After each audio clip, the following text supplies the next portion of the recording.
Messieurs, dames, bien le bonjour, j'espère que vous allez bien, très heureux de vous retrouver pour ce 59e Juste Bistrot. On arrive mécaniquement, de manière implacable à l'épisode 60. J'espère voilà, que vous êtes en grande forme, avec bien sûr, bon bah aujourd'hui, c'est voilà, Queen, Queen Elizabeth II, terminé, Terminados. Merci beaucoup pour l'ensemble de son œuvre. Alors, je vais vous le dire tout de suite, non pas que je ne veuille pas rendre hommage et tout ça, si tu veux, bon, je pense qu'elle s'en fout, globalement. Mais on va, voilà, bravo, félicitations, magnifique, elle a marqué l'histoire, super. Mais si vous voulez des rétrospectives pendant 2 semaines, il faut aller voir les BFM TV et tout ça.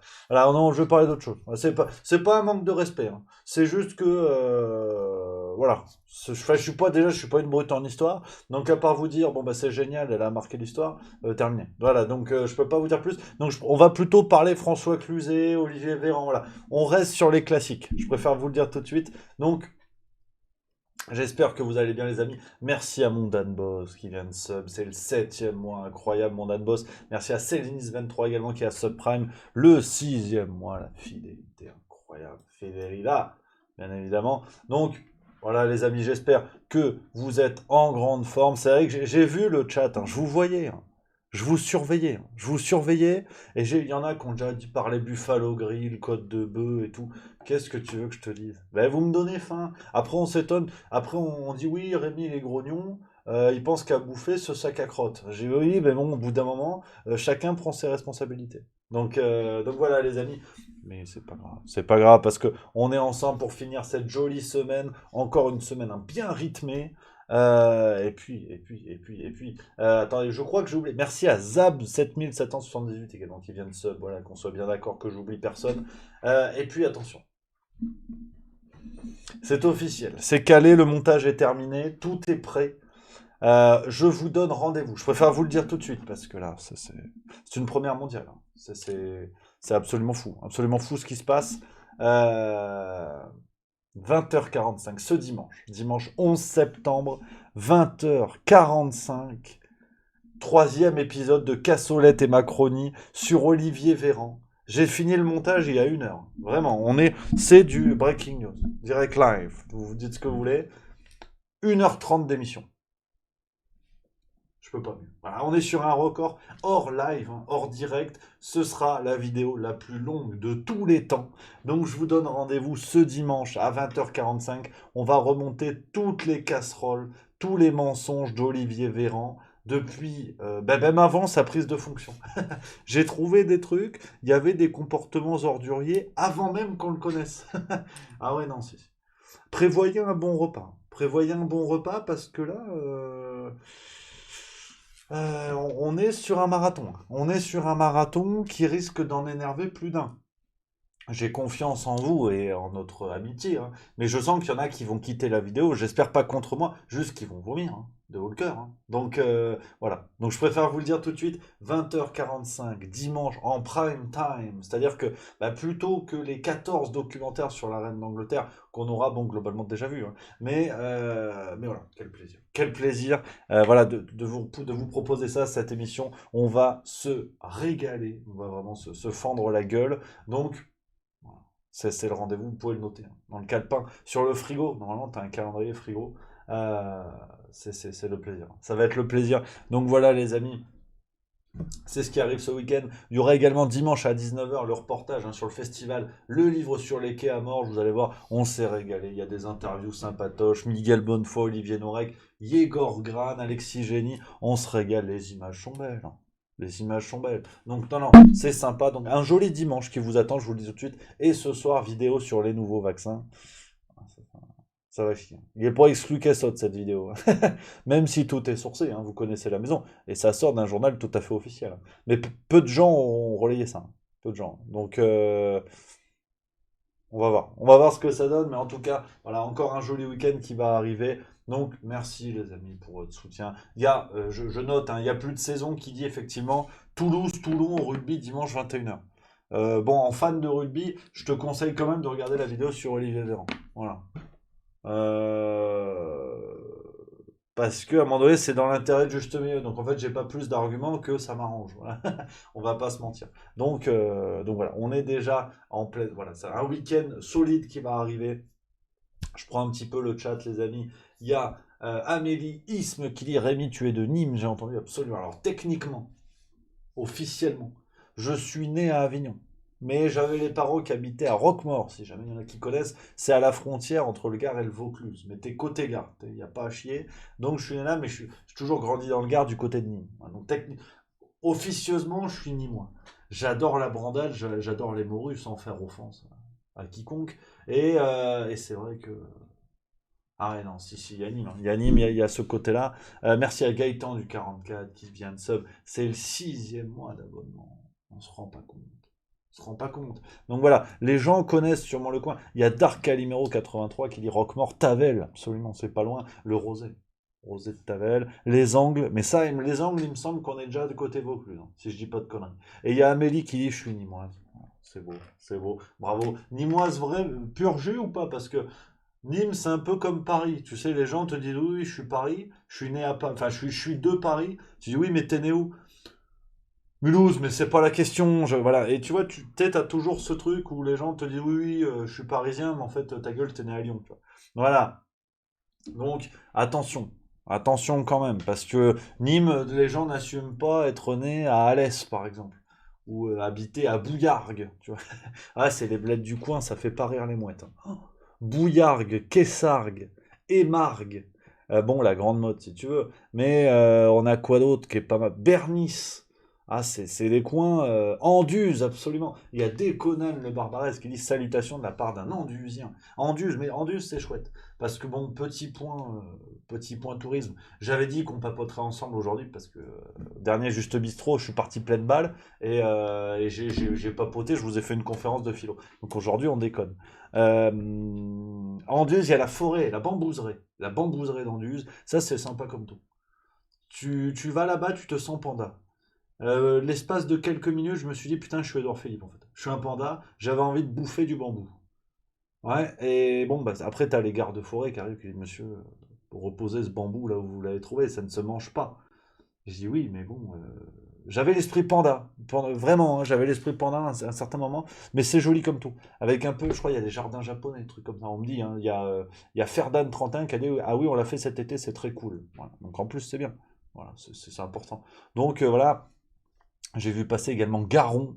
Et Garon, bah oui, j'ai mes parents qui sont pas loin, Saint-Gilles. Donc, tu vois, non, je connais bien le bled, hein. Je te mens pas, hein. Je te mens pas, on est sur un truc comme ça. Ouais, ouais, ouais. Mais c'est sympa, c'est sympa. C'est le Gard, c'est l'esprit. Il y a des abricots, il y a des melons, il y a des tomates. Les marchés, c'est quelque chose, hein. Ah ouais. Aujourd'hui, tu vois, bon, je suis du côté de la Suisse. J'ai fait un an à Paris. Quand je rentrais dans la famille sur le marché, tu sais, tu vas à Saint-Gilles, tu fais le marché. 14 kilos de melon, 2 euros. Qu'est-ce qui se passe? À Paris, un melon, c'est 800 balles.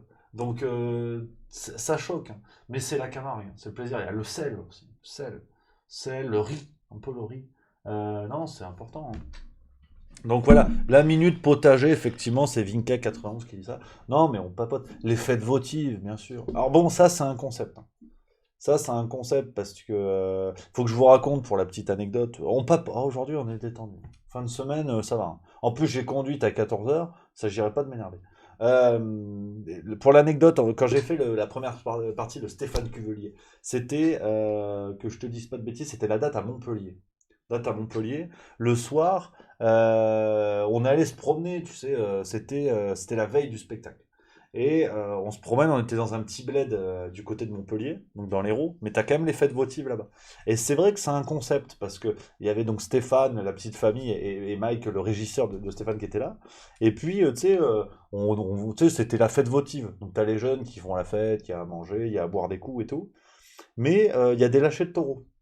Alors ça, c'est un concept. Rien à voir avec la corrida. À la fin, le taureau, il finit pas en rhum steak. Mais c'est vrai que tu vois, tu as les rues qui sont barricadées avec des barrières en termes de fragilité, on dirait un discours d'Olivier Véran. Donc c'est vrai que tu sens que la barrière, tu tousses un peu trop fort, elle peut tomber. Et, et tu vois, et on arrive, il y a les barrières, je vois Stéphane qui est Mike, ils sont belges, hein, tu vois. Et ils me regardent, ils me disent, mais qu'est-ce qui se passe? C'est les gilets jaunes? Et j'ai dit non, on n'organise pas encore de lâcher de gilets jaunes, ce sont des taureaux. On va lâcher des taureaux. Et on dit en pleine ville. Oui. Et ils m'ont dit, il y a des jeunes et des enfants qui courent autour. J'ai dit, oui. Ouais, ouais. J'ai dit, mais bon, c'est les petits taureaux, ils ont des boules au bout des cornes, hein, comme Benjamin Griveaux, enfin, tu vois, ou des cornes au bout des boules, enfin, on sait plus. Mais ils m'ont dit, comment ça? Et ils ont vu, hein, ils ont vu le truc, et c'est vrai que, bon, j'ai toujours grandi là-dedans, hein, mais avec du recul, tu te dis que c'est pas commun. C'est pas commun. Alors oui, c'est des vachettes, le truc est pas épais. Mais bon, il est pas épais, tu sens que si tu l'énerves quand même, Madame Vache, t'as vite fait de te retrouver avec une corne dans le derrière, quand même. Et c'est là que j'ai compris que c'est pas évident, tu vois. Moi, ça me semblait logique parce que j'ai toujours grandi là-dedans, tu vois. Mais et c'est vrai que c'est un truc comme ça. Là, c'était détendu, tu sais, parce que t'as aussi, si je dis pas de conneries, c'est les abrivados, c'est ça? Quand t'as les taureaux de combat qui sont lâchés. Là, c'est un autre délire. Ah ouais, puis t'as des drames, hein, t'as des drames. J'ai le papa qui est gendarme, enfin, qui était gendarme dans le sud de la France. Je te raconte aujourd'hui.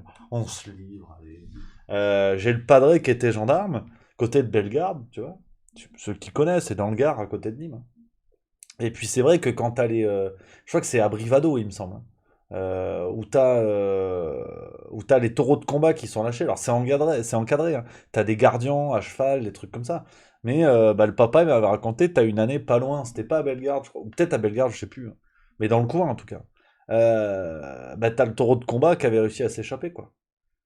Et bon, bah, c'est sûr, la barrière, c'est ce que je te disais tout à l'heure, hein. La barrière, elle a vu le taureau de combat, elle est tombée d'elle-même. Elle a dit tant pis, hein. Je suis barrière, mais je le reste, hein.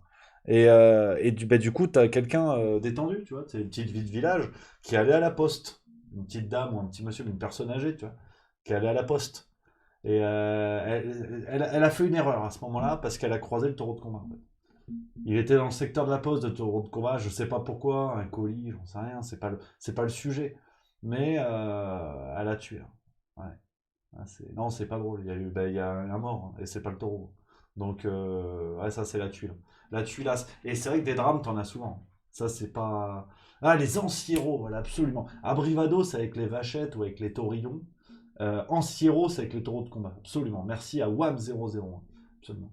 Et ouais, c'est sûr que bon, ben, ah, tu chippes un taureau de combat dans les pattes. Soit t'as rentabilisé ton abonnement à la muscu, soit va falloir apprendre le sprint, hein. Parce que c'est vrai que, ah ouais, non, le taureau, il est pas. Ah, il déconne pas, hein. Il déconne pas. Donc, ouais, non, non, c'est un peu la tuile, hein. C'est un peu la tuile. Mais bon, voilà un peu les trucs du Sud. Et c'est vrai que je me rappellerai longtemps la réaction de Stéphane, hein, à ce moment-là, hein. Et c'est vrai que c'est pas évident. C'est pas évident à comprendre. J'entends, hein, j'entends. Donc, les amis, alors attendez, parce qu'on me dit que le son du micro est pas dingue dingue. Je suis dans les paramètres, hein. Donc, si ça doit exploser, c'est maintenant, hein. Je préfère vous le dire tout de suite, hein. Mon avis, là, ça va partir en cacahuète, là. Là, je suis en train de toucher les paramètres. Donc, au secours, hein. Allô Houston à la base. Est-ce que c'est mieux ou pas? Non, j'ai touché des trucs, j'ai cliqué. Ça a pas fait bip, donc on est pas mal. Donc, voilà un peu ces histoires du Sud. On s'est embarqué, tu vois. On papote, on est détendu. Mais ouais, non, il y a un autre sujet aujourd'hui, c'est François Cluzet. Sans transition, sans aucune transition. Il était hier sur. Comment ça s'appelle cette connerie? C'est à vous sur France 5. Petite séquence, je vais vous la diffuser. Ne vous énervez pas, hein. Je diffuse, après on discute. Voilà. J'ai beaucoup d'admiration pour Stéphane Hessel. Indignez-vous. Et voyez le type qui a vraiment passé l'âge de s'emmerder à s'occuper de la jeunesse qui d'un seul coup nous mobilise en nous disant trop d'injustice. Il faut ouvrir sa gueule. Et souvent, dès lors qu'on est privilégié, on se dit tout va bien, après moi le déluge. Moi, j'ai toujours eu besoin je sais pas, les minorités.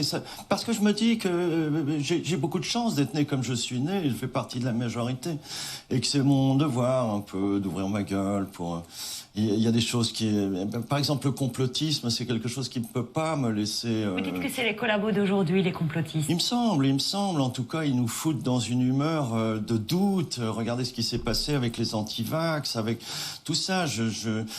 Voilà, après, on voit comment ça bouge. C'en est presque à devenir à faire des spectacles avec des antisémites. Enfin, je veux dire, ça remet en cause les attaques de New York. Enfin, c'est pas possible. Enfin, il y a eu 3000 morts, enfin, quand même, c'est 3000 fois la personne qui dit ça. Donc oui, il y a une forme de collaboration d'un pays en paix.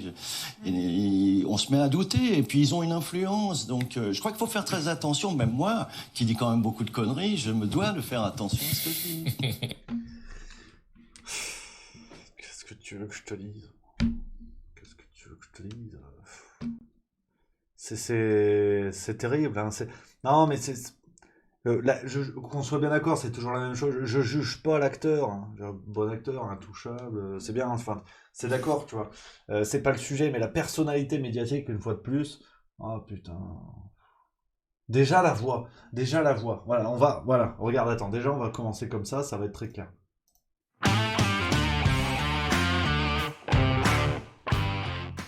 Ouais. Déjà la voix, tu vois, là, non, je suis grognon. Là, je suis grognon. Alors regarde, je vais même mettre l'emoji. C'est le doublé, j'en ai plus rien à foutre. Regarde, il est où cet emoji? Il est où l'emoji? J'ai plus l'emoji. Il est là. Paf. Ah ouais, non. Putain, t'as la voix, je me dis, et c'est tout à fait personnel, et c'est un jugement, mais sur la personne, et absolument subjectif. Mais je me dis que si j'avais vécu au XVIIe siècle, au XVIIIe siècle, dans la cour du roi, à mon avis, les gens parlaient comme ça. Tu sais, il y a cette voix un peu pincée, un peu nasillarde, où tu te dis, putain, tu te dis rien en fait, c'est la violence. Tu dis merde, tu sais, toi, t'es paysan, tes doigts, t'as de la terre jusque dans l'os, tu vois. Et l'autre qui arrive tout poudré avec la voix coincée, là, oh, et tout. Oh putain. Déjà, c'est pénible. Sur le plan ORL, c'est pénible. Et ensuite, euh, le propos, quoi.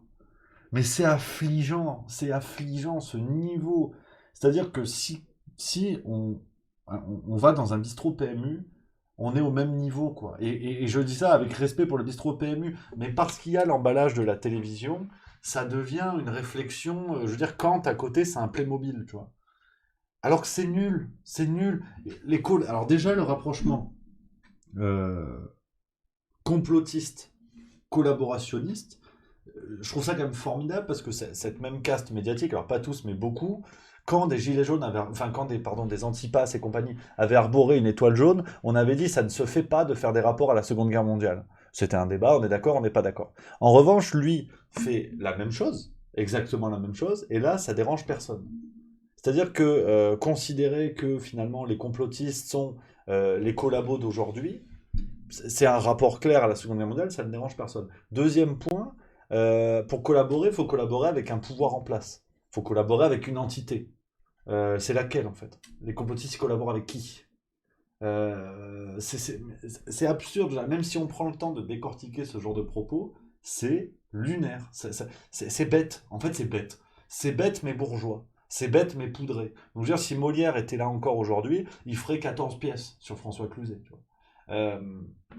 C'est terrible en fait, c'est terrible. Ce type-là qui vit de l'argent public, qui vit de l'argent des spectateurs, qui est un bourgeois en vérité, qui est un bourgeois et, euh, et qui en arrive à proposer ces réflexions-là avec cet air pincé, cet air de révolutionner le monde. Non, mais c'est pas possible, les complotistes, quoi, les minorités, et encore, il a quand même je sais pas si c'est de la lucidité ou de l'ironie, il a encore ce propos à la fin qui est de reconnaître qu'il se dit beaucoup de conneries. Faut au moins souligner ça. Est-ce qu'il le pense vraiment? J'en sais rien. Ou est-ce qu'il dit ça pour se donner un semblant de modestie? J'en sais rien. Mais ce qui est terrible, et quand je vous parle de phénomène de cours, bien sûr que il y a cette vidéo, je l'avais préparée, t'as vu, elle était dans les onglets, rappelez-vous.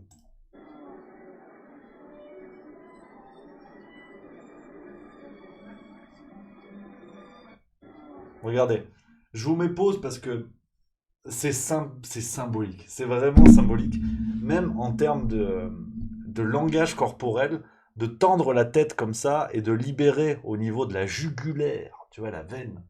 Si tu tranches derrière, c'est sangria pour tout le monde. Même dans le langage corporel, il y a Ah mais je suis bête, j'ai pas mis le bon écran. Oh quel con, on recommence, j'arrive.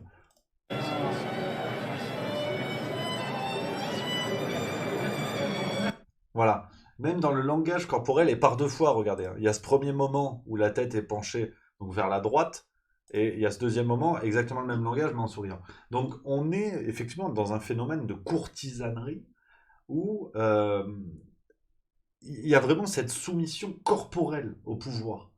C'est le fait de baisser la tête comme ça, de tendre la nuque, comme le fait un chien à son maître. Mais on est sur le langage corporel, qu'on se met d'accord. Je suis pas en train de dire que Cluzet c'est un chien, on ne me fasse pas un procès à la con. Mais qu'on se met d'accord en termes d'interprétation de langage corporel, regardez les gens autour dans cette cour. Il y a même cette dame à gauche, je sais pas qui c'est. Cette dame, donc à droite de François Cluzet, même elle, il y a cette inclinaison du port de tête, qui est l'inclinaison de la soumission. Et c'est très intéressant, c'est vraiment très intéressant à observer, sans faire du mentalisme à deux balles, ou mentalisme à la con, vous faites ce que vous voulez. On est là-dedans. Merci à mon Karim Chuot-Pierre, qui vient de sub, c'est le quatrième mois, merci beaucoup. Mon Karim de Strasbourg, c'est le quartier Haute-Pierre. Ça veut dire quelque chose, je connais. Ça, je connais, j'embrasse, on embrasse Strasbourg. Donc, c'est vrai qu'il y a vraiment ce phénomène-là, et disons que, à la limite qu'il y ait un phénomène de cours, et que ces gens-là, voilà, se rangent volontairement, factuellement du côté du pouvoir. À la rigueur, pourquoi pas? Parce que de toute façon, ils ont tout intérêt. On va pas se mentir. Ces gens-là vivent pour beaucoup de subventions, d'aides publiques, d'argent public pour financer les films via différentes instances comme le Conseil national du cinéma ou autre. Je veux dire, au bout d'un moment, on ne mord pas la main qui vous nourrit. Je pense que il faut être aussi honnête avec ça. On peut effectivement critiquer François Cluzet et reconnaître ce courtisan, ce bouffon, en fait, ce bouffon du roi, mais au sens du terme, hein, je dis pas ça de manière insultante. Mais si demain, on dépendait autant de l'argent public et qu'on avait, disons que on avait la personne qui incarne le pouvoir à proximité de nous, on a tout intérêt à bien paraître jusqu'à se soumettre, je ne sais pas, c'est un autre débat. Mais il faut aussi être honnête sur le plan moral. C'est que Cluzet, je veux dire, tous ces acteurs du cinéma, combien se sont levés au moment de la fermeture des cinoches, des salles de théâtre, enfin, tous ces membres de la vie culturelle française, combien se sont levés pour critiquer ce qui s'est passé? Et c'est logique, et c'est cohérent. Donc, au bout d'un moment, je crois qu'il faut regarder les choses en face et que ces phénomènes de courtisanerie sont manifestes, sont là, sont devant nous. Et finalement, la position de François Cluzet, elle n'est pas étonnante. Il va pas risquer de débarquer sur un plateau du service public, qui plus est, et tenir des propos qui ne sont pas la ligne officielle. On voit aujourd'hui le sort qui est réservé à ceux qui ont osé nuancer. Je parle même pas de diffuser des idées tout à fait scandaleuses. Je parle simplement de nuancer. Donc, au bout d'un moment, on en est là. Et on est aussi, par exemple, à cette autre séquence que je voulais vous montrer, de Cadmerade, vous en avez peut-être entendu parler, c'était le 7 ou le 8 septembre du côté de Quotidien, c'était le 7, absolument. Et Cadmerade, je vous diffuse la séquence de Cadmerade, je voulais vous la diffuser parce que, bon, on pourrait faire ça, mais honnêtement, je ne veux pas me lancer dans ce débat parce que c'est le rapport à la culture, c'est toujours subjectif, on n'aime pas, on peut critiquer le niveau des films, on peut critiquer le niveau des comédies françaises, l'américanisation de la comédie française. On peut en parler, on pourra en parler après. Mais ce qui me semble plus important, c'est que ces gens-là, d'une certaine manière, c'est pour certains, hein, certains représentants de la vie culturelle française, sont en train d'avoir le retour de bâton d'une cause qu'ils n'ont pas su défendre, qui était celle de l'accès à la culture au moment du Covid-19. C'est-à-dire que les salles de cinoche ont fermé, les salles de théâtre, les musées, les bibliothèques. euh, et donc les gens, forcément, se sont dit, bah, on va faire autrement. On a toujours envie d'avoir accès à la culture, mais on va faire autrement. Donc le streaming. Netflix, Amazon, il y a quoi, des trucs maintenant, Disney, t'as des trucs comme ça, tu vois. Et avec en plus des catalogues de films en plus anciens qui sont énormes, qui grossissent, qui sont de plus en plus importants. Donc, au bout d'un moment, les gens se sont dit, mais finalement, ne pas aller au cinéma, ben on va s'adapter, on va prendre d'autres habitudes, on va rester chez nous, on va avoir un autre rapport au cinéma. Parce qu'après tout, il y a la salle de cinéma qui est un lieu, mais le cinématographe, au départ, l'objet de diffusion, ben, tout ça aujourd'hui est accessible à la maison. Regardez tout simplement le prix des téloches. Alors ça reste de l'argent, et par les temps qui courent, effectivement, ça redevient de plus en plus conséquent. Mais le prix des téloches s'est effondré. Regardez, en 10 ans, pour acheter, je sais pas, un écran 160 cm, regardez l'évolution du prix. Donc on peut avoir des conditions de diffusion aujourd'hui d'un film ou d'une série qui sont tout à fait confortables à la maison. Et donc ces gens qui, au moment de la fermeture des lieux culturels, se sont tus ont été tout à fait silencieux. Aucun n'a défendu ce que dit aujourd'hui Cadmerade de manière bien plus confortable, alors que la vague est passée, sans mauvais jeu de mots. Aujourd'hui, ils se réveillent en disant mais les gens vont plus au cinéma. Ben oui, parce que c'était au moment où il y avait le feu qu'il fallait précisément dire attention, les gens ne vont plus aller au cinéma. On pourra plus proposer de nouvelles choses. On n'aura plus les budgets pour faire des films qu'on aime ou qu'on n'aime pas. C'est un débat culturel. Merci beaucoup à Tyriana qui vient de sub. Merci beaucoup. Qui dit merci Rémi pour tout ce que tu nous proposes. Merci beaucoup. Donc aujourd'hui, c'est un retour de bâton. C'est un véritable retour de bâton. Et je trouve ça regrettable, mais c'est logique. Il fallait porter son courage, pour pas dire autre chose, au moment voulu. Donc c'est bien beau aujourd'hui d'arriver et dire ah ouais mais Netflix, vous vous rendez compte et tout ça, c'est un scandale. Ben oui mais c'est un scandale, mais il fallait se lever avant, fallait proposer avant, fallait que la culture s'empare de ce sujet-là et monte au créneau en disant la culture a continué d'exister même pendant des périodes de guerre. Donc au bout d'un moment, il n'y a pas eu de courage, donc aujourd'hui forcément ils en paient les conséquences. Donc je dis pas que je le souhaite, mais je dis que cette intervention de Cadmerade, elle est pétrie de mauvaise foi, et que malheureusement, voilà, à part quelques-uns, effectivement, il y a Méréal 15 qui soulève ça, Vincent Lindon ou Albert Dupontel, il y a quelques rares voix qui sont montées au créneau, mais c'est tout. Et aujourd'hui, ces gens-là continuent en fait de vivre dans un monde parallèle, à mon avis, qu'ils ne mesurent pas. Et, donc c'est ça. Après, pour moi, l'art qui est un petit peu passé entre les gouttes, c'est la littérature. Parce que pour le coup, la littérature a quand même beaucoup profité, et tant mieux, de ces périodes de confinement, parce que les gens se sont remis à lire, les ventes de livres ont vraiment bien pris. Mais je suis quand même un peu attristé de voir dans cette rentrée littéraire de septembre 2022, alors c'est peut-être un peu frais, on verra la rentrée littéraire de janvier 2023, parce qu'il y en a deux hein, par an. Je suis étonné de ne pas voir de romans sur ces sujets-là, de romans écrits avec le cœur, à la hâte, où on raconte la trajectoire d'un adolescent qui du jour au lendemain ne va plus au lycée et se suicide. C'est dramatique, mais je veux dire, c'est aussi notre réel. Alors, le Virginie Despentes, cher connard, sur le féminisme, MeToo et compagnie, je l'ai pas encore lu. Je l'ai acheté, je l'ai pas encore lu. Je trouve ça mignon comme tout, mais il n'y a pas de prise de risque. Où sont les auteurs qui vont prendre des risques, qui vont critiquer ce qui s'est passé, qui vont inventer des personnages qui s'appuieront sur le réel de cet étudiant, cette mère au foyer qui du jour au lendemain s'est retrouvée à devoir faire l'école à ses enfants alors que même elle a dû quitter l'école bien trop tôt pour aller bosser.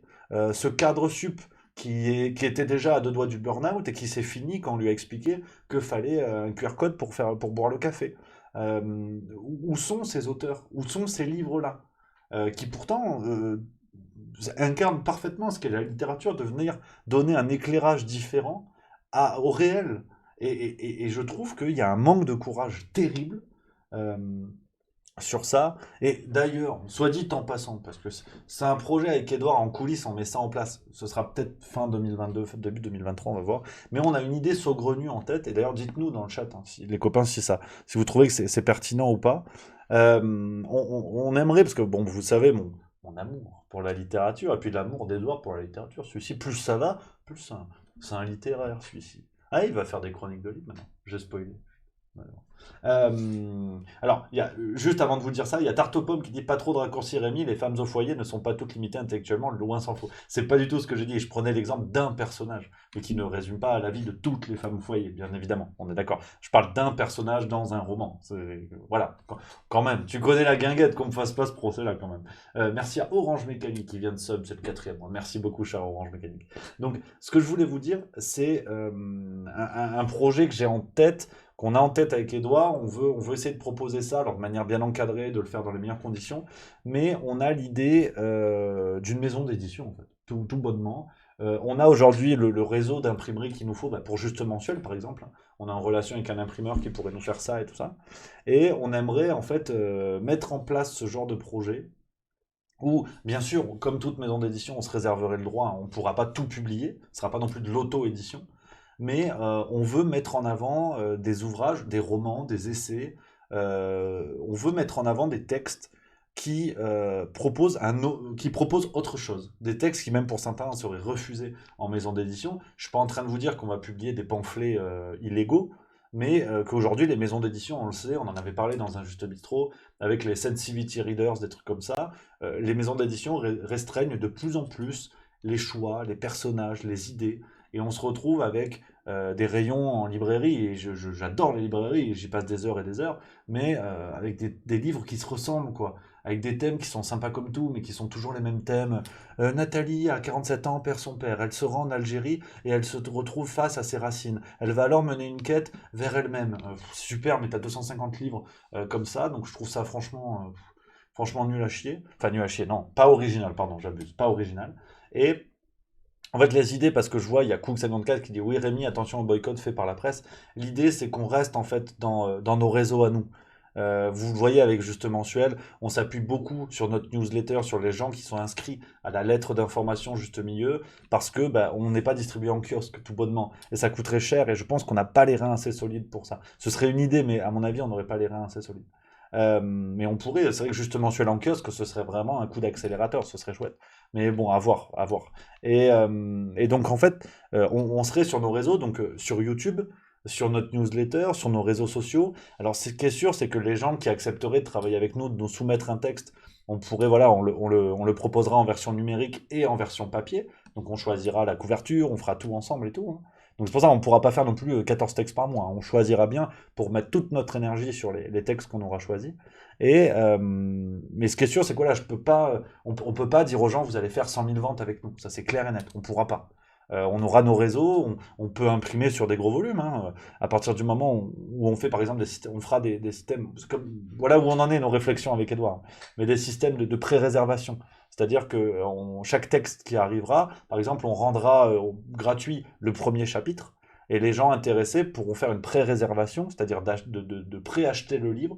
Comme ça, nous, on imprimera exactement ou à peu près le nombre de livres. Comme ça, on ne dépense pas d'argent pour rien et on n'envoie pas des livres au pilon, ce qui est une aberration et ce qui se pratique malheureusement beaucoup dans les maisons.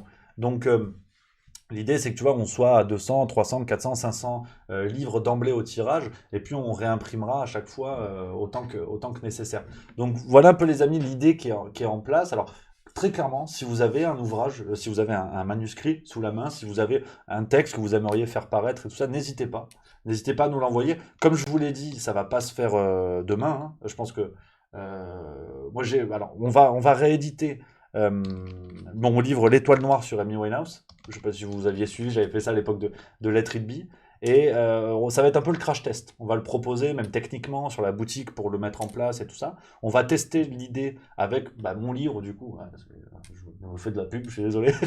Mais parce que je sais qu'il y a plusieurs personnes qui le voulaient. Donc on va le reproposer en numérique et en version papier. Donc on fera pareil, pré-réservation pour imprimer exactement ce qu'il faut et tout. Donc ça arrivera bientôt. Si ça vous intéresse, on vous tient au courant.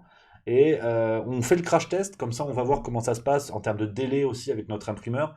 Et on vous proposera ensuite ça. Dès qu'on a sélectionné un ou plusieurs manuscrits, on verra. On le mettra en place. Donc je sais pas ce que vous en pensez les amis, si ça vous convient ou pas, si vous trouvez ça intéressant, si vous êtes prêts à soutenir un petit peu. Mais voilà, il y a peut-être les justes éditions qui vont débarquer, on ne sait pas, hein. Ou les éditions du juste papier. J'en sais rien, on n'a pas encore le nom. Mais voilà, et effectivement, il y a WAM001 qui dit, faut faire du format poche directement, c'est le meilleur rapport qualité-prix. Effectivement, on va faire les choses proprement. Ce seront vraiment des livres comme vous trouvez en librairie, hein, bien, couverture, papier et tout. Mais effectivement, on sera un peu sur une logique de coût, où on sera plutôt sur du format poche, à mon avis. On verra, en fait, on va regarder tout ça, et on regardera avec l'étoile noire. Donc c'est vraiment l'idée, c'est qu'on continue à faire ça à notre sauce. La sauce juste milieu, voilà, c'est un peu du bricolage, c'est un peu de l'artisanat, mais on veut aller à fond en fait au bout de notre idée, c'est-à-dire de proposer des choses sérieuses, réfléchies, travaillées, mais différemment, et pour continuer à avoir des idées différentes, que tout le monde puisse s'ouvrir l'esprit. Donc voilà un petit peu les amis ce qui arrive. Donc si ça vous tente, rendez-vous d'ici 2-3 semaines avec l'étoile noire, ce sera le crash test. Donc on va voir un petit peu. On continue à aller dans cette idée-là à fond, donc bientôt les justes éditions. Puis on verra, hein, peut-être qu'il y aura une diffusion en librairie qui est possible. On ne s'est pas encore penché là-dessus. Mais voilà les amis. Voilà les amis, un petit peu toutes les infos là-dessus. Ouais, mais il y a 16del qui dit ça va être chaud de regarder tes vidéos, lire le mensuel et en plus lire ce que tu nous proposes. Les journées ne font que 24 heures. Absolument. Mais justement, on veut plus de formats pour intéresser des gens qui peut-être ont pas envie d'être abonnés à Juste Mensuel, aiment pas forcément les vidéos, mais auraient envie de regarder les bouquins. Enfin, l'idée c'est que tout le monde puisse se retrouver dans un grand espace qui est Juste Milieu, qui a des formes différentes, qui sont Juste Culture, où on parle de rap, on va vous parler d'opéra la semaine, enfin d'ici 10 jours, on a les premières vidéos sur l'opéra qui arrivent, et on veut voilà proposer quelque chose, une aventure collective sous toutes ses facettes, quoi. Voilà, il y a peut-être des gens qui s'en foutent de la farce tranquille, mais qui sont contents de voir les vidéos de rap, tu vois. Et ben voilà, tout le monde, on est ensemble. On n'a pas le même maillot, mais on a la même passion. Donc voilà les amis. Donc n'hésitez pas, voilà, si jamais vous avez un manuscrit sous la main et tout ça, bah, n'hésitez pas. Je vous ai mis l'adresse mail, elle est disponible hein, dans la description de toutes les vidéos. Il y a mon adresse mail et n'hésitez pas à envoyer. On discute, on papote ensemble. Comme ça, nous, on peut avoir une réserve de texte et mettre ça en place dès qu'on est rodé. Donc voilà un petit peu les amis. Les amis, hein. Et tu vois, il y a WAM001 qui donne une bonne idée. Les éditions Calme-toi Dimitri. Ça peut être pas mal ça. Ouais, non, ça se tente. Ça se tente. Ça se tente, ça se tente. Donc voilà. Voilà les copains. On se régale. On se régale. C'est que du plaisir. Tu vois, c'est une aventure. Quand je vous dis que c'est que le début, je déconne pas avec vous. Parce que là. Ah, c'est cocasse. C'est cocasse. On a des idées plein la besace. Hein. Un parc d'attractions. Le juste grand 8. Je sais pas ce qui est possible. Faut rêver plus grand, comme dirait le PSG. Tu vois, voilà. Il y a Stevie Falcon. C'est un grand débat et là j'ai mon Edouard qui va s'énerver en régie. La culture et le rap. Lol, tu n'as pas plus d'émago Rémi. Oh. Ça. Mais c'est un joli débat, tu vois. C'est c'est vraiment c'est pour ça que j'ai fait Juste Culture, c'est pour ça qu'on construit cette aventure-là, parce que ça crée le débat, ça crée la réflexion. Et je suis content que sur une même chaîne YouTube, les gens puissent retrouver une chronique sur le concert de Booba, une chronique sur le Goncourt 2020, une vidéo sur l'opéra, une vidéo sur John Huston. C'est exactement ça en fait. C'est que ça, ça, ça crée le débat, ça crée l'ouverture d'esprit. Et précisément, la culture, c'est ça, c'est l'ouverture d'esprit. De se dire que on a des courants culturels qui s'inspirent les uns des autres, euh, que ce soit en littérature, en musique, en théâtre, des arts qui s'inspirent, qui dénotent les uns sur les autres, et, enfin, qui déteignent les uns sur les autres. Et donc, cette question, il y a beaucoup de commentaires comme ça sur les vidéos de rap, de gens qui disent, ouais, le rap, c'est pas de la culture. Mais faut se dire que les gens disaient la même chose quand le rock est apparu. Quand Bob Dylan a fait son premier concert avec une guitare électrique, il s'est fait huer. Qui va huer Bob Dylan aujourd'hui? Alors, bien évidemment, qu'on me dise pas, oui, tu compares Booba à Bob Dylan, c'est pas ce que je dis. Mais chaque courant culturel est différent, chaque style culturel est différent, chaque culture est différente. Et c'est ça qui est passionnant. Si on aime la culture, on a l'ouverture d'esprit de se dire, bah, tout peut exister. Après, on aime ou on n'aime pas. Ça, c'est autre chose. Mais c'est ça la culture, c'est que voilà, moi j'aime bien, qu'est-ce que je suis un humaniste, voilà. Tous les courants culturels de toute façon arrivent dans un contexte de rupture et ça choque toujours, t'as toujours des gens qui disent ouais ça c'est de la merde. Le roman, regardez le roman, euh, quand les premiers romans sont apparus au 19e siècle, il y a des types qui disaient ouais c'est nul, on fait pas de fiction, la fiction c'est pour les gonzesses, nanani nanana.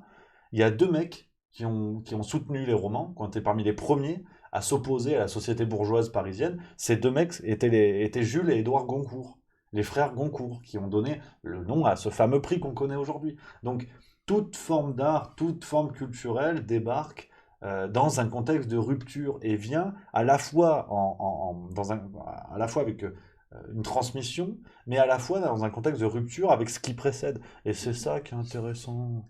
Donc le rap, on aime, on n'aime pas, voilà, c'est tout. On papote, on papote. Et Steve Falcon qui dit Booba, Caris ou La Fouine, c'est du business, c'est pas de la culture. Parce que Maupassant, c'était pas du business. Parce que tous les grands YouTube, tout ce que tu veux en fait. Au bout d'un moment, la culture elle a aussi prétention à être vendue. Il y a des excès, c'est l'art contemporain, c'est notre débat. Mais je trouve que, et je suis pas spécialement amateur de rap, il y a des choses que j'aime bien, des choses que j'aime pas. Hein. Et puis je suis pas non plus expert, pas du tout. Mais on accuse le rap avec des arguments qui s'appliquent à beaucoup d'autres arts. Et donc, de fait, si on est un peu honnête, euh, bah, ce procès, faut se rendre compte que c'est un faux procès. On aime, on n'aime pas, on trouve ça con ou pas. Mais par exemple, sur les paroles, quand on dit les paroles, c'est n'importe quoi. Yesterday, les Beatles. Donc, voilà, je pense que il faut voir les choses en face. Des soudeurs qui dit non, Joule, c'est vraiment une arnaque. Pourquoi? Pourquoi? Je t'écoute, mon dessoudeur. Il va me dessouder, celui-ci. Il y a Jean-Michel Valotte, Jean-Michel Lavotte, qui dit le rap a 30 ans et ça reste de la daube. Et l'art contemporain est une escroquerie, même avec de l'ouverture d'esprit. Bah, je sais pas, qu'est-ce que t'appelles le rap déjà, cher Jean-Michel? Il y a aussi, il y a peut-être des rappeurs qu'on aime, des rappeurs qu'on n'aime pas. Mais typiquement, tu vois, j'ai découvert vraiment plus et davantage Kerry James avec Edouard. Il me fait découvrir, tu vois. Je découvre les vidéos qui arrivent sur notre propre univers. Et c'est intéressant. Il y a tout. Il y a tout. Qu'est-ce que tu veux que je te dise? Ah ouais. Attends. Voilà. Et oui, Juju Alsace qui dit il y a plein de chansons étrangères quand on traduit les paroles, mon Dieu, et pourtant ça fait un carton. Eh oui. Voilà. Tartampion 34 qui dit Orelsan avec Suicide Social, un grand morceau d'un grand artiste. Voilà. C'est ça. C'est ça, papote, tu vois. Ça crée le débat. C'est le but du jeu. C'est le but du jeu. C'est ça qu'on aime. Mais vous allez voir, là il va y avoir de l'opéra. De toute façon, sur Juste Culture, là, pensez pas que on est spécialisé rap. Il y a du rap et il va y avoir de l'opéra. Ah, vous allez voir. Sur la Traviata, c'est chouette. Alors, on vous a sorti une pépite. Geoffrey, nouveau personnage qui nous rejoint dans l'aventure, vous allez voir. C'est cocasse. Et il y a Marie Berginia bientôt. On va parler rock metal également, mais oui. On va parler rock metal aussi. Ça arrive petit à petit. La chaîne, elle a 1 mois et demi, hein, donc tranquille, hein, on débarque. Hein. Mais là, on a fait le rap. Il y a Edouard qui est sur le rap. On va avoir Geoffrey sur l'opéra. Et on va avoir Marie sur le rock et le métal. Voilà, comme ça, tout le monde s'y retrouve. C'est ça. Laissez-nous un peu le temps. On arrive, tranquille. C'est ça qui est bon. Donc, les amis, quel plaisir. Tu vois, midi 10, bon appétit d'ailleurs. Bon appétit pour ceux qui sont à table. On a bien papoté aujourd'hui. Ah, je suis content. On papote, on se discute le bout de gras. Non, c'est bien, c'est bien. Et par contre, qu'est-ce que j'avais d'autre à vous montrer? C'est vrai que sur l'actu, on est un peu juste. Hein. On est un peu juste. J'aimerais vous faire un peu débrief Olivier Véran. Parce qu'il a sorti un livre. Ah ouais. L'époque se pète la gueule, hein. Faut le dire. Hein. Il a sorti un livre, mais bon, je vous en parle dimanche. Je fais un peu du teasing. Merci à Mentizides qui vient de sub. Merci beaucoup, ça fait plaisir. Ça fait plaisir. Donc ouais, il a fait un livre. Attends, c'est quoi le truc? C'est Par-delà la vague ou Par-delà les vagues, je sais pas quoi. Déjà le nom. Déjà tu te dis mince. C'est quoi le nom de son truc? Par-delà les vagues, regarde. Ouais. Journal de crise au cœur du pouvoir. Ouais. C'est fou. Je sais pas quand est-ce qu'il l'a écrit son truc, mais... Non, c'était pas nécessaire. Puis en plus, l'écologie, putain, réduction d'énergie, le papier, sauvegardons le papier. Pourquoi il écrit? C'est l'écologie. Donc, ouais, non, c'est Olivier Véran. Mais je ne vous en dis pas plus, chers amis, parce que c'est rendez-vous dimanche. Hein. C'est rendez-vous dimanche, 20h45, émission incroyable. Émission incroyable. Là, c'est une première. C'est une première sur Juste Milieu en prime time. Ah, c'est quelque chose. C'est quelque chose. Donc, sinon, qu'est-ce que je peux vous dire sur l'actualité? Bon, bah, c'est Elisabeth II. Hein. C'est sûr que là, c'est Elisabeth II. Allez, God Save the Queen. God Save the Queen. Donc, ce qui veut dire qu'à la Coupe du Monde de rugby 2023, les Anglais vont chanter God Save the King. Ça, c'est à prendre en compte quand même. C'est à prendre en compte. Voilà, c'est dire le niveau d'info que j'ai à te donner. C'est pas très passionnant aujourd'hui, mais le boulot est fait. Le boulot est fait parce que le rendez-vous. Le rendez-vous, vous le savez, il y a 3 rendez-vous ce week-end et on commence ce soir à 18h avec une vidéo. C'est une expérience que je fais. C'est une expérience scientifique parce que le sujet est explosif. Le nom de la vidéo me met pas en confiance. Hein. Nouveau vaccin Covid-19, révélation fracassante. À mon avis, ça va me tomber dessus cette affaire. Et vous allez voir, hein, les révélations sont réellement fracassantes. Mais tout ça est sourcé. Donc il est possible que cette vidéo se fasse censurer alors que tout ce que je vous dis sort d'un grand journal français bien connu. Et personne n'en a parlé. Ça a été très peu relayé. Tu sais, c'est des petites lignes à la con que personne ne lit. T'as capté, je suis là. Donc, vous allez voir, c'est ce soir 18h, on va voir. Ce soir 18h, cette nouvelle vidéo sur Juste Milieu. Après, je vous dis quoi? Samedi, je vous laisse tranquille. Samedi, repos. Tranquille, on va manger des hot dogs chez Ikea, faites ce que vous voulez. Dimanche, la doublette. La doublette, 19h, la vidéo Juste Culture sur le festival littéraire, le livre sur les quais, et 20h45. Maintenant, vous le savez, Cassolette et Macronie, Olivier Véran, ça va être quelque chose. Ça va être quelque chose. Je le dis, prime time, donc c'est prime time, c'est officiel. Donc là, on part pour 1h30 de ricanerie, d'énervement à n'en pas douter. Donc, voilà les amis. Voilà les amis, un petit peu ce qui vous attend. Et puis non, pour le reste de l'actu, franchement, c'est détendu du slibard. Tu vois. Bah là, il y a un sujet qui prend le pas. Si, ça a castagné à Nice hier, regarde, je te montre un peu. Ah, football, ça c'est la violence. Regarde. Ah, c'est les hooligans, c'est les hooligans. 32 personnes ont été blessées, dont une grièvement hier soir à Nice, lors d'affrontements entre supporters avant le coup d'envoi de la rencontre de Ligue Europa Conférence entre l'OGC Nice et les Allemands du FC Cologne. Ah, c'est fou, il n'y a pas de supporters anglais encore. Mais ouais, tu sens qu'ils sont motivés. Le gars, il a un tatouage ultra sur la cuisse. Puis il a des cuisses, laisse tomber. Donc non, ça c'est l'actu. C'est l'actu. Et puis sinon, qu'est-ce que tu veux que je te dise? On est. Si, il y a Sandrine Rousseau. Elle fait parler d'elle parce qu'il y a une séquence d'une conférence qu'elle avait pu faire. Euh, Parce qu'elle est prof, Sandrine Rousseau. Et il y a une séquence qui ressort en ce moment où elle raconte plus ou moins n'importe quoi. Je vous le mets, un petit bonbon. Petit bonbon pour finir ce juste bistrot. Après, je vais aller manger. Puis après, j'ai conduite à 14h. Donc, tous aux abris. Et donc, on voit avec l'avènement d'une science qui est au XVIIIe et XIXe siècle très inspirée par les travaux de Darwin. Donc, que dit Darwin? Darwin, il dit j'observe les animaux et je vois que seuls les mâles les plus adaptés au milieu ont le droit à la reproduction. Et le fait que seuls les mâles les plus adaptés au milieu aient le droit à la reproduction, ça améliore toute l'espèce derrière. Et alors que Darwin ne fait pas de pont, lui, des animaux vers les humains, derrière, quand même, il y a tout un courant, et en économie en particulier, qui explique que finalement, il faut darwiniser la société, c'est-à-dire que pour les humains, exactement comme pour les animaux, on doit faire en sorte que seuls les mâles les plus adaptés se reproduisent et que si les autres meurent, c'est pas très grave. Et donc, c'est vraiment un libéralisme sauvage, un libéralisme qui laisse, c'est tout le débat entre Ricardo et Smith, il y a quelques économistes dans la salle, sur le fait que Ricardo s'oppose aux lois sur les pauvres, par exemple, parce qu'il dit mais ils doivent mourir, c'est ce que fait Malthus aussi, Malthus, révérend, qui dit mais laissons-les mourir. Et tout cela est inspiré des théories de Darwin, qui dit écoutez, seuls les mâles qui s'en sortent, et en fait il faut opérer une forme de sélection naturelle dans l'espèce humaine, exactement comme dans le règne animal. Et dans cette sélection naturelle, évidemment, les femmes sont cantonnées au rôle de reproduction. Donc c'est à ce moment-là qu'elles deviennent des ventres et qu'elles reproduisent la force de travail et qu'elles servent avant tout à cela.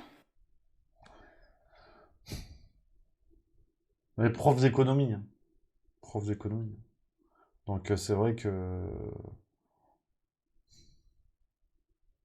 Non, c'est quelque chose... C'est pas rassurant. C'est pas rassurant parce que, en plus, voilà, tu vois, il y a Sylvain Catherine, donc, qui est économiste et qui explique, pour vous dire pourquoi c'est n'importe quoi. L'idée que Darwin est inspiré Malthus et Ricardo est un anachronisme total. Ces derniers ont publié leurs principales œuvres en 1798 et 1817, Darwin en 1859. On parle d'auteurs qui sont des géants dans le domaine soi-disant d'expertise de cette prof. Ouais. Non, pour vous dire à quel point c'est n'importe quoi. Bien sûr, moi, je n'ai pas la prétention de dire que je suis meilleur qu'elle ou autre, qu'on se met d'accord. C'est les profs d'économie et c'est qu'à un moment donné, il y a eu une raison. Mais à trop vouloir idéologiser ses propos, elle en vient à des raccourcis qui n'ont pas beaucoup de sens, ou qui en tout cas s'opposent entre eux. C'est-à-dire que Sandrine Rousseau qui défend d'un côté la GPA et qui de l'autre accuse le libéralisme économique de faire des femmes, de transformer les femmes en ventre et en seule, comment dire, en usine à reproduction de la force ouvrière, si vous voulez, il y a un truc qui va pas. Non, mais c'est. Faut essayer, hein. Moi, tu vois, je suis fermé à rien, hein. Il y a une autre séquence d'ailleurs où elle parle des sorcières. On s'en remet une petite. Allez, courage. Courage. Euh, C'est reparti. Les femmes étaient brûlées vives sur les places publiques. Alors donc, je vous dis tout ça pour vous dire que c'était quand même un régime de terreur absolue. C'est-à-dire qu'il suffisait qu'il y ait une seule personne qui vous accuse de sorcellerie pour que vous soyez torturés et que vous finissiez brûlés vives. Et si on regarde le profil sociologique des femmes qui ont été accusées de sorcellerie, alors il y a eu quelques hommes, hein, il y a eu des hommes, enfin 80% ce sont des femmes. Ce sont des femmes qui ont une caractéristique en commun, qui est qu'elles ne dépendaient pas des hommes. C'est-à-dire c'était soit des femmes qui vivaient sans hommes, donc probablement des lesbiennes, soit des femmes veuves, donc les maris. J'avais oublié cette affaire. Des femmes qui vivaient sans hommes, probablement des lesbiennes. J'avais oublié ce machin incroyable. Mari et conjoint étaient morts, soit des femmes qui s'étaient séparées de leur mari et qui donc vivaient seules. Donc en fait, la caractéristique de ces sorcières, c'était des femmes qui ne dépendaient pas des hommes. Donc c'est pour ça que le mouvement de la sorcellerie a été un mouvement de discipline vraiment très massive. Surtout que ces femmes, et particulièrement dans celles qui résistaient sur les enclosures, elles avaient aussi une autre caractéristique qui était qu'elles étaient des guérisseuses, c'est-à-dire qu'elles connaissaient une médecine qui était une médecine populaire, une médecine naturelle, et comme elles guérissaient, comme elles accouchaient beaucoup les femmes, elles étaient aussi des personnes qui étaient assez puissantes en fait dans les sociétés de cette époque-là, puisqu'elles connaissaient les secrets des uns et des autres, et elles allaient dans les foyers des unes et des autres, et donc elles pouvaient transmettre comme ça une parole de résistance, et on a cassé cette résistance par le mouvement des sorcières. Donc, Sandrine Rousseau résume assez lamentablement un texte qui est quand même beaucoup plus intéressant, qui est celui de Mona Chollet, dont vous avez peut-être entendu parler, un essai qui est beaucoup plus fouillé sur effectivement la question des sorcières dans nos sociétés, depuis le 11-12e siècle, à peu près, même un peu plus tard, mais dans l'histoire, en tout cas dans notre histoire. Et on est sur un travail beaucoup plus dense, beaucoup plus sérieux, qu'un travail de Mona Chollet, que j'apprécie beaucoup, et qui forcément, ça suscite le débat, et je ne suis pas forcément d'accord, mais elle a fait des ouvrages remarquables sur les sorcières, sur la question de l'amour également, ces deux derniers, publiés chez Zone, c'est une maison d'édition Gallimard, enfin ça appartient à Gallimard, et Sandrine Rousseau, je veux dire, même quand elle parle d'un thème qui est idéologiquement est proche de ce qu'elle défend, de ce qu'elle est et tout ça, elle arrive à se prendre les pieds dans le tapis, quoi. C'est lunaire, parce que même si, là encore, si on regarde son argument frontalement, factuellement, après tout, et je suis bien d'accord, ça n'est pas le même traitement. Je préfère dire en préambule par rapport à ce que je vais vous dire ensuite, mais bien évidemment, on ne brûle pas aujourd'hui les gens. Mais ce qui est très intéressant, c'est que ces méthodes-là d'invisibilisation des sorcières dans les sociétés passées, donc au 15, 16e, 17e siècle, même un peu plus tard, ce travail d'invisibilisation est un travail qui aujourd'hui est mené par le camp de Sandrine Rousseau, mais une invisibilisation du machisme, de l'homme en fait, de l'homme blanc. Et donc ce qui est intéressant, c'est que les méthodes sur le fond restent les mêmes, bien sûr pas sur la forme. On ne brûle pas aujourd'hui les gens. Qu'on soit bien d'accord, j'ai pas dit ça, je le dirai jamais. Mais ce qui est intéressant, c'est que d'une certaine manière, Sandrine Rousseau promeut ces méthodes-là, où aujourd'hui, une personne qui n'irait pas dans le bon sens idéologique, pire, qui serait un porc qu'il faudrait balancer, parce qu'il y a déjà l'animalisation des individus. On rigole avec la formule balance ton porc, mais ça veut dire ce que ça veut dire. C'est qu'il y a ce côté où la personne qui est accusée, non plus par la justice, mais sur Twitter, après certains ont été derrière accusés par la justice, bien sûr, et condamnés, mais sur Twitter, la personne qui est accusée, sans preuve reconnue par la justice, qui entraînerait sa condamnation, cette personne devient un animal. Donc c'est vrai que la formule est à juste titre, et bien sûr que la révélation de ces scandales d'agression sexuelle et tout ça est très importante. Mais n'oublions pas quand même ce à quoi on a assisté. On a assisté à une condamnation a priori et à une animalisation des individus. Ce qui est quand même quelques conditions d'une société qui n'est plus une société démocratique, qui est une société qui est quand même qui prend un virage plus qu'inquiétant. Et ces méthodes d'invisibilisation, où une personne qui est accusée ou à qui on reproche ses faits, hier d'agression sexuelle, aujourd'hui, par exemple, de ne pas être dans la sobriété énergétique, on va y venir, hein, ou de ne pas être vacciné ou autre, eh bien, il ne faut pas donner la parole. Il faut les isoler, il faut symboliquement les brûler. Donc l'analogie est intéressante parce qu'on voit que Sandrine Rousseau euh, critique des méthodes passées qu'elle finalement reproduit aujourd'hui de manière différente, je le redis, mais je trouve l'analogie intéressante. Je le dis, je le dis, hein, juste pour papoter. Donc, les amis, parce qu'on arrive, il est midi 23, moi je veux aller m'acheter une soupe carotte coco, hein, je vous le dis. Il y en a qui sûrement que vous vous en foutez, mais je le dis, on part sur une énorme soupasse carotte coco. Après, il y a conduite, 14h, donc voilà, ça déconne pas. Donc, les amis, j'espère que ça vous a plu ce nouveau Juste Bistrot. Quel plaisir d'être tous ensemble. Vous avez le programme hein, pour ce week-end. Je le répète, ce soir c'est 18h sur Juste Milieu sur les 3 scandales autour des nouveaux vaccins Covid-19. Vous allez voir, c'est musclé. Hein. Soyez au rendez-vous. C'est également, que je vous dise pas de conneries, dimanche 19h sur Juste Culture, le reportage sur Morge, le livre sur les quais, festival littéraire avec plein d'interviews, c'est que du plaisir. Et dimanche 20h45, vous le savez maintenant, en prime time, le Cassolette et Macronie épisode 3 sur Olivier Véran. Ça va être complètement fou. Complètement fou. Donc, les amis, on arrive au bout. Il n'est pas exclu. Il n'est pas exclu qu'il y ait une nouvelle petite surprise ce soir, parce que normalement j'ai de l'avance sur mon programme. Tu sais, il y a conduite à 14h, machin, tac, tac, tac. Normalement, et comme je serai encore dans le secteur, machin, peut-être qu'il y aura un live Twitch pour regarder ensemble la vidéo de ce soir. Mais un truc détente, tu sais, on fera des quiz. Parce qu'Edouard, il me dit, il faut faire le stream. Il faut faire de plus en plus le stream. Donc je fais le stream. Il n'est pas exclu qu'on se retrouve ce soir sur l'écoute 17h30 pour finir la journée ensemble en toute détente. Donc, surprise, on verra, mais soyez dans le secteur au cas où. Les amis, j'y vais. Bon appétit pour ceux qui sont là. Bon courage pour ceux qui sont au boulot. Je vous salue bien bas. Sûrement à tout à l'heure. On se tient au courant. Je vous embrasse. À très très vite. Là, j'appuie, c'est fini.